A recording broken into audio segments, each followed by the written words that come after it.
Titi, oh mon Titi. Titi, il avait grandi tout petit pour ne pas déranger les érudits avec sa dyslexie. À l'école des maîtres penseurs, il n'avait toujours pas compris sa bristie. Pourquoi deux trains qui se croisent à midi n'arrivent pas forcément à la même heure à Paris à Honfleur?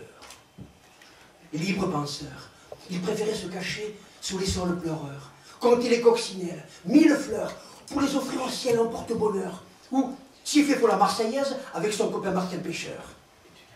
C'est sûr, il finira faux monnayeur, disait le proviseur. Titi, il avait grandi tout petit pour ne pas déranger les bien appris avec sa mignocratie. Pourtant, déjà grand amoureux, mais malhabile, il bégayait devant les filles et leur sexe à pile.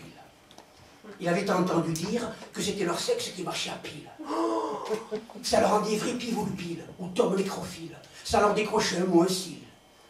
Il n'avait pas le style pour la moindre idylle. Elle ne le trouvait pas vraiment viril. Même son papa le disait stérile. Titi, tu ne te marieras jamais, lançait le curé. Il était bien placé pour parler. Non, Titi, il avait grandi tout petit pour ne pas déranger tous ses futurs bons maris, avec leur drôle de ricanerie, accroché à son petit cœur pilori. Avec ses oreilles en feuilles de chou et son nez spaghetti, Titi, s'il était un animal, il porterait plainte à la SPA.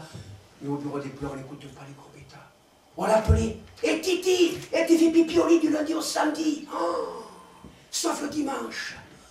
Enfant de cœur maudit, il faisait en souriant le Jésus-Christ sur la croix du Saint-Esprit pour tous les beignets oui-oui.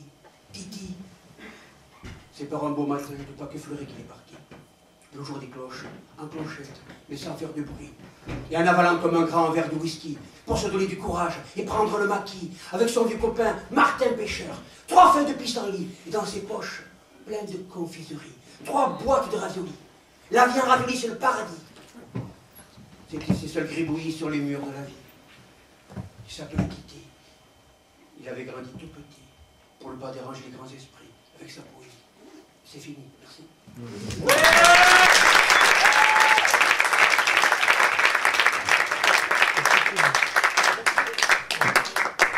Donc, dans cette ambiance, on va accueillir le poète calibrage qui fait 5 millions 2, mais il n'y a pas de souci,